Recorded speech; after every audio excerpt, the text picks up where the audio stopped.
Cara masalah uang sungguh kerap kali sensitif. Bahkan tanpa disangka-sangka orang bisa nekat melakukan tindakan sadis. Kali ini siapa yang menyangka nyawa 3 orang dalam satu keluarga melayang. Gara-garanya karena ada pelaku yang kesal pada korban yang menolak meminjamkan uangnya. Pada Kamis 5 Desember 2024, warga desa Pandantoyo, Kecamatan Ngancar, Kediri, Jawa Timur, digegerkan dengan tewasnya 3 orang dalam satu keluarga. Mereka adalah pasangan suami istri yang berprofesi sebagai guru dan anaknya. Ketiga korban ini ditemukan di 3 lokasi dalam rumah, yakni di bagian dapur, di ruang tengah, serta kamar tengah. Selain 3 orang yang tewas, 1 orang ditemukan dalam kondisi selamat namun penuh luka dan dibawa ke rumah sakit untuk mendapatkan perawatan. Mereka diduga menjadi korban pembunuhan dan perampokan. Pasalnya mobil dan barang berharga milik korban hilang. Polisi langsung melakukan olah tempat kejadian perkara untuk mengungkap kasus ini. Melakukan olah TKP dan cek TKP, kejadian meninggalnya satu keluarga yang menurut dari keterangan beberapa saksi dan hasil olah TKP ini merupakan kejadian 365 yang mengakibatkan korban meninggal dunia. Tadi juga saya sempat ke Rumah Sakit Bayangkara untuk melihat kondisi salah satu korban yang masih selamat dan alhamdulillah korban saat ini kondisinya stabil, namun demikian masih memerlukan observasi. Dari hasil olah TKP ada mobil yang hilang. Saudara, pembunuhan ini atau terungkapnya kasus ini berasal dari rekan korban yang kala itu mendatangi tempat kejadian perkara atau lokasi yang menjadi rumah korban. Awalnya korban izin tidak masuk bekerja selama 1 hari karena akan menghadiri sebuah acara. Namun ada rekan korban yang juga menghadiri acara tersebut namun tak melihat keberadaan korban.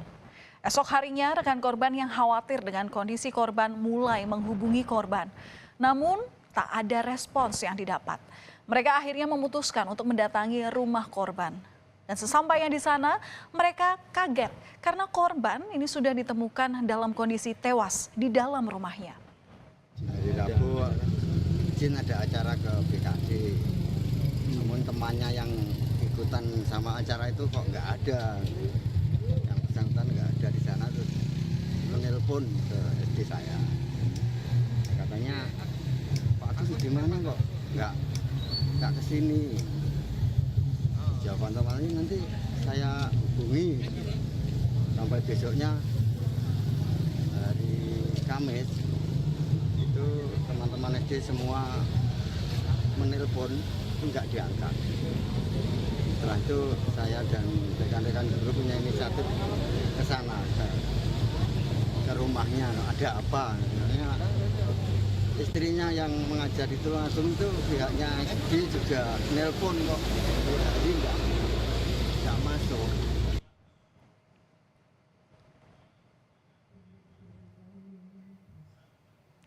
Ketiga korban pembunuhan ini dimakamkan di TPU Desa Pandantoyo.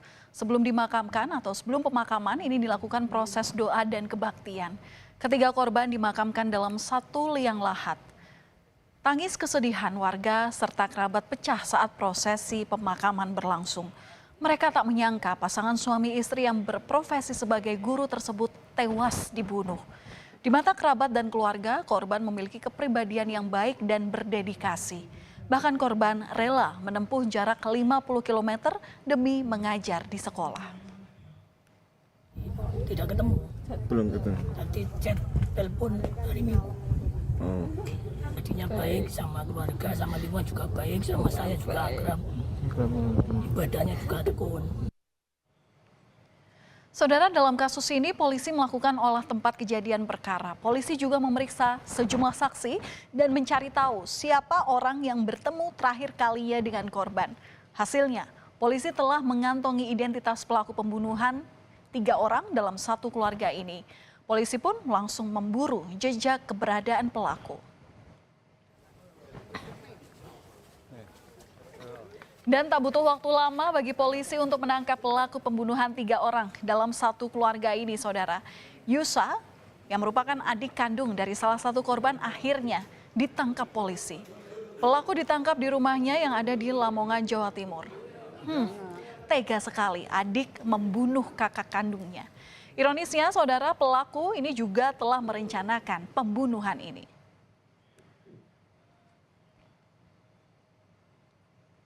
Pertanyaan besarnya, mengapa pelaku yang merupakan adik kandung korban ini tega membunuh korban? Usut punya usut, saudara. Aksi keji pelaku dilatar belakangi oleh motif sakit hati.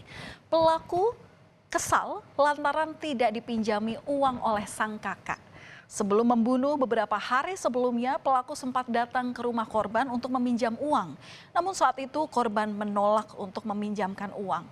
Karena sebelumnya pelaku sempat meminjam uang namun belum dikembalikan. Pelaku yang sakit hati ini kemudian datang lagi ke rumah korban dengan rencana melakukan pembunuhan. Korban kemudian mengendap-endap masuk ke dalam rumah korban. Pelaku dan salah satu korban ini sempat terlibat cekcok. Pelaku kemudian menganiaya korban hingga tewas. Rupanya cekcok dan penganiayaan ini diketahui oleh korban lainnya. Namun pelaku langsung membunuh korban tersebut.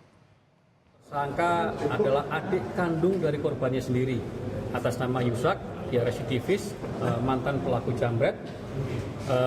Motifnya adalah karena diduga tersangka sakit hati dengan korban karena berusaha meminjam uang dan meminta bantuan uang kepada korban, namun korban tidak bisa membantu.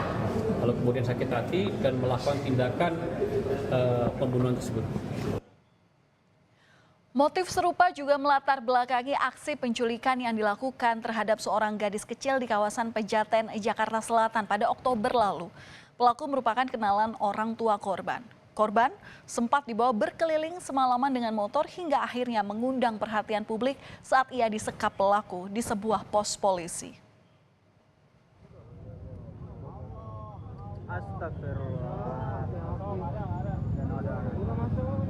Inilah, saudara, situasi detik-detik saat seorang bocah disekap seorang pria bersenjata tajam di dekat pos polisi Pejaten Village, Jakarta Selatan.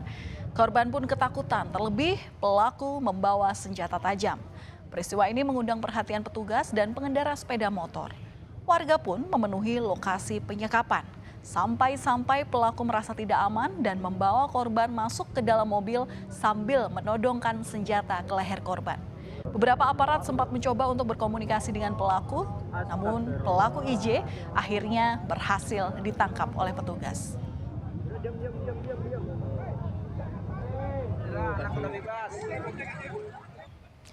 Akibat kejadian ini, korban mengalami syok dan terus menangis. Bahkan ia harus ditenangkan oleh petugas. Korban kemudian dibawa ke rumah aman untuk mendapatkan pendampingan. Penyekapan ini, saudara, bermula saat pelaku datang ke rumah orang tua korban untuk meminjam uang, namun ditolak oleh orang tua korban. Orang tua korban yang tak menaruh rasa curiga terhadap pelaku kemudian meninggalkan korban dan pelaku. Pelaku kemudian merencanakan penculikan dan penyekapan dengan membawa kabur korban menggunakan sepeda motor milik tetangganya. Warga kemudian bilang ke orang tua korban, dan upaya mencari korban saat itu tak membuahkan hasil. Keesokan harinya, saudara, orang tua korban mendapatkan informasi bahwa sang buah hati menjadi korban penyekapan di Pospol Pejaten. Dan saat itu, niat pelaku membawa korban adalah untuk meminta uang tebusan sebesar 4 juta rupiah kepada orang tua korban. Pelaku ternyata saat itu dalam pengaruh narkoba. Untuk sebagai barter, karena dia meminjamkan uang tidak diberikan oleh ibu korban, supaya dia mau transaksi supaya dia ada pertukaran. Selama dalam dibawa dekapan daripada IJ, korban 5 tahun ini, ZPKU mengalami penyiksaan, kekerasan fisik, dan yang lebih parah adalah dicabuli. Dan ternyata, saudara, pelaku ini adalah seorang residivis di sejumlah negara. Polisi menyebut IJ pernah ditahan atas kasus tindak pidana perdagangan orang atau TPPO di Malaysia. Pelaku juga pernah ditahan di Tiongkok. namun dengan kasus yang berbeda. Selain itu, ia juga pernah ditahan di Lapas Cipinang. Saudara, dua kasus tadi menjadi contoh betapa sadisnya saat berurusan dengan uang. Tentu kita pasti dilema jika ada rekan, kerabat, atau keluarga yang meminjam uang, antara meminjamkan atau tidak saat itu. Bijak dalam mengelola keuangan harus dilakukan. Dan jangan sampai kita tidak bijak dalam mengelola keuangan yang bisa membuat kita jadi berutang, dan berutang. Karena gara-gara utang, apapun bisa terjadi.